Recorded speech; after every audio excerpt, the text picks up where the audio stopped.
Hey guys, welcome back to my channel, and it's Debsy, and the place to be, it's Debsy. Bloop, bloop, that's me. Boop, Debsy.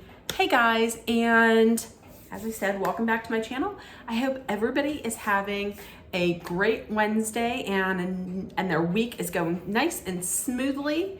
We only have 2 more days, and as JBJ says, we're halfway there. Oh, we're living on a prayer. At least I am. I hope everybody is having, like I said, a great week.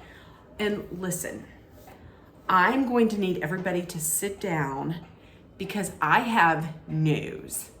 Is everybody sit down and sit down? Is everybody sitting down? Is everybody contained? Listen, contain yourselves. Get ready to calm your tits and then to bring them back up because listen, it's Wednesday. Last night, I watched The Real Housewives of New Jersey, as I always do, but guess what? I took all my notes that I need and I watched it all last night. I didn't have to rewatch it 3 times to make one video that's under 20 minutes. I did it, and I'm putting it out tonight. As Dolly would say, I am broadcasting it tonight. Last night, I watched Real Housewives of New Jersey, and I'm making a recap video tonight. The next day. What the hell is going on in Debbie Town tonight? Don't get used to this. Now listen, I watched it last night. I'm making the video tonight. I think it might have to do with the fact that there wasn't a ton of drama with this. I don't know. I'm gonna take it. So Real Housewives of New Jersey. Last night was their last day in Ireland. So they started off yesterday's episode on the night after. The night after? That doesn't make sense. Rewind it. They started this episode off the morning after their night out. Danielle was basically just saying like she's at her limit of what she's gonna take, and she's just not going to let these ladies ruin the rest of her trip. You'll see if that was true or not, if she kept that promise. She didn't. Also, Paul's mom, his sister, and his niece, they all visited Dolores, and Dolores introduced them to the ladies. I liked his mom, and I did. I liked his mom a lot. His mom got an eyeful of the house husband's calendar. She did not seem that impressed with the calendar. You're welcome, Rizzo. So the next day they had not the next day. What am I saying? The same day they had a hen party. And once again, it was the last day in Ireland. So they had the hen party, or like the bachelorette party. They went to this farm, and the very first party that they had planned meant that there were going to be about 1 million nasty puns just abounding. And first thing they played was catch the cock. That is correct. What did you do once you caught it? You, of course, stroked it. That's what she said. Oh. So basically what you had to do is 2 women got in the pen, they ran after the chicken, and then they caught it. Supposedly, if you catch the chicken or catch the cock, then it is a sign of good luck. Teresa and Melissa went in first. Teresa caught it. Everybody else went in, was catching it. They were having fun, screaming, yelling. My question is, after that, did they have hand sanitizer or maybe like a moist towelette? Oh, I hate that word. Listen, another thing you need to know about me. I hate the word moist. I just hate it. Do you have some kind of damp towelette? Or maybe, just someplace to wash your hands? I didn't notice that. I mean, maybe they did. Then next they went to the next activity, which was painting Teresa's life. Everybody else painted like things about like you're a success and you and Louie, and Melissa did a nice thing where she painted like her and her family coming over from like from Italy, and it was, and there was that one glimmer of a moment when you maybe thought like maybe they can put all of this behind them and just be together again, be a family again. Because Melissa was getting real choked up about it, and Teresa went over and was hugging her and was saying, it's okay, I really like it. And it was so nice. I knew better, but there was part of me that was like, oh, are they gonna be okay again? Can't they just get along? So everybody's doing real nice things. And then there's Jennifer Aiden, who is painting her flipping a table. Listen, I guess Teresa wasn't the biggest fan of it, but honestly, the first thing that I think of when I think of Teresa is flipping the table and screaming prostitution whore, you were engaged 19 times. That's what I think of. So, I mean, it wasn't like flowery and nice, but it was her. So that's all I'm saying. What do you think? What would you paint? If you were to say, if someone said, paint something about her life, and Teresa, of course, was like, please don't paint prison bars, which I don't think anybody would. But if you were to paint it, what would you paint? To be honest with you, I would probably paint her flipping a table. So piggybacking off of that whole thing with Teresa hugging Melissa and kind of comforting her, Teresa had said that she would really like some part of their family, the Gorgas, to be in the wedding. Maybe Gino can walk down the aisle with the rings, or maybe Gino could walk in the aisle, in the party, down the aisle is in the party. And Melissa had said, oh, are you saying you want my kids in there? Do you want my kids in the wedding? And Teresa immediately was like, well, no, I don't. And Melissa was kind of confused. Melissa was kind of hurt. Melissa had said, listen, you're not going to use, she said off camera, you're not going to use my kids as props for you to make yourself look better.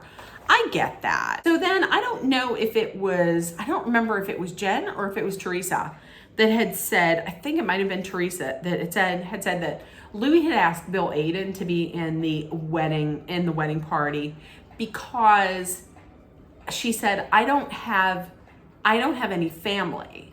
She said, I don't have any family right in front of her sister-in-law. She doesn't have any family. Because remember, she kicked her cousins to the curb. She kicked Kathy Wakili and Rosie. She kicked Kathy and Rosie, her cousins, to hell and back. She got rid of them. And now she still has her brother and her sister-in-law, but she says just right in front of them, I don't have family anymore. Listen, I can completely understand why Melissa would get upset about all of this now, because this is like a kick in the face. And then when this is going on, Danielle then gets pretty upset, gets real upset because of the fact that she's thinking about, like, she's seeing all of this go down and all of this tension play out, and all this fighting between the two families. And meanwhile, here she is. She would love to have a relationship with her brother. And she just starts crying and getting real upset because she's saying off camera, she's like, you can fix this before it's too late and before you get to the point where I'm at. And that carried over into the whole, in through the whole show. I felt real bad for Danielle because she was real emotional and real emotional about her non-existent relationship with her brother. I felt bad for her. So the third part of this hen party was, they said, we're going to go to a spa. And they were like, oh, a spa. And they said, yeah, it's a mud spa. So they get to it. It is called the Bog. That's the spa. It's basically a big mud hole. And somebody had said, is there a cow shit in there? or is there cow crap in there? And they were like, no, there's not. There's none in there. So Danielle, I think Danielle might have been one of the first ones to go in. And she said, listen, if anybody's eating, stop eating right now, because this is a little gross, because Danielle had said it's like jumping into muddy, loose diarrhea. So there is that. And the last two people to get in was Melissa and Teresa. And they held hands and they jumped in. And once again, I'm like, maybe they can get past this. I don't think there's any getting past it. Okay, then that night there was a fancy dinner back at the castle. They had a fancy dinner that included a whiskey tasting paired with chocolate. That looked pretty nice. But wait a minute. Back in New Jersey, the husbands were having their own boys' night out. It was at Margaret's house. Here's the thing. They were doing it, I guess, because Frank Catania has a new business, a cannabis business. Listen, I don't know if that's just your way of being like, I sell weed, but they basically just got together. Everybody except for Louis, he was getting over the effects, I think, of COVID maybe. And Paul wasn't there, but Paul's never there. And so they basically just went in the backyard. They smoked weed all night. Joe Gorga was like, I am a vessel from God and I'm not going to do that. And then he did. And they were just so high and so gone that anytime they started to talk about something that might have been a bone of contention that could have caused some like yelling, they were just like, what? I forgot what I was saying. Like John Fuda had said, what's this about? Had said to Nate, Danielle's husband, what's this I hear about your wife calling my wife a rat? And I thought, oh shit, something's gonna happen. Nothing happened because they were so mellowed out by all of this weed. And then right at the pinnacle of like them being so like high, all of a sudden this like food truck pulls in and has like all kinds of snacks and goodies. So listen, I absolutely 100% agree with what John Fuda said. John Fuda had said, if you don't ask someone to be in it in the beginning, like if you don't ask that person to be in it in the wedding party in the beginning, then the door's closed. That's it, which I agree. Like ask the people when you get engaged, and then you ask all of your people then. It's not this thing where, 15 minutes before you're still asking people. I agree with John Fuda completely. So back at the castle, they have their fancy dinner. Listen, everybody else seems to be okay. I don't know how Jen Aiden got so smashed so quickly, unless she was like, I saw that she was shotgunning one of them. I don't know if she did that to every one of them. She was so drunk. She's just, throwing forks. Forks are falling out all over the place, and she's smashed, which is okay, because maybe it's better for her to get completely drunk, because then she wasn't screaming as much and she wasn't as annoying. So Danielle brings it up to Rachel, and she says, why was I made to be the bad guy when we were both having a conversation about Margaret and about what Lauren had told people about Margaret? And she said that you changed everything that I had said. They got into onto the big discussion, and then Melissa had said off camera that they're putting all this on Danielle instead of being mad at Teresa and Jennifer Aiden, which true, 100%. Danielle was just repeating what she had heard, but why not be mad at the people that actually went to Lauren? Like when Lauren was like, hey, I have some stuff to tell you. Jennifer and Teresa could have been like, no, I don't need to hear that. Especially Teresa. Teresa was going to be moving on and everything. And then they go in and they get it, and they get all of this information.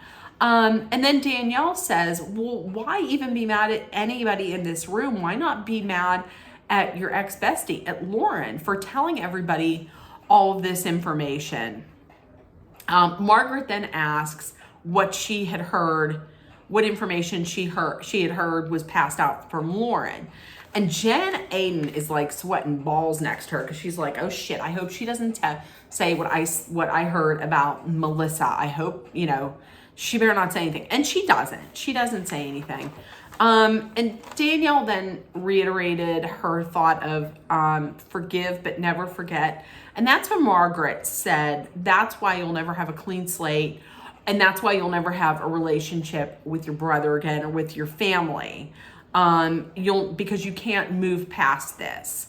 And everybody was like, that's kind of a low blow. I mean, seeing as how she's feeling like so bad about this not having a relationship with her brother. And I thought it was kind of nasty that she did that. I mean, she was obviously hurting about this. And then she says that. I thought it was kind of a low blow. And after that, you could tell Danielle is shaken up. And Danielle's like, she goes to her room and she says she's just shook. She's really shooken up by this and that she's done. She's just done. So next week, it looks like it's Antonia's birthday and she gets a new car. Listen, she gets a brand new fancy car. And I think it was Melissa that was like, well, listen, I had to drive a Toyota. Bitch, I drive a Toyota now. There is not anything wrong with driving a Toyota. I have a 2014 Toyota Corolla. I love that car. It is still running good. When you take care of it, it is still running good. So listen, I'll take my Toyota and I'll keep my Toyota. So that was Real Housewives of New Jersey. Amazing. I watched it last night. You're hearing about it today. So tell me, what did you think about the episode? And like I said, from what I understand, the Real Housewives of New Jersey reunion was filmed. And once again, I heard that Teresa was out of control and that Andy is like beside himself. So we shall see, because usually Andy Cohen like promises, like over promises big fireworks, and it very rarely is huge fireworks. So, but tell me what you thought about last night's episode. And with that being said, I love you. You're loved, seen, and heard. Please make sure that you put love, kindness, compassion, acceptance, hope, and positivity out there. And please treat everybody the way you would want to be treated. And let's just take care of one another. And I will see you tomorrow. I love you guys. Bye, guys.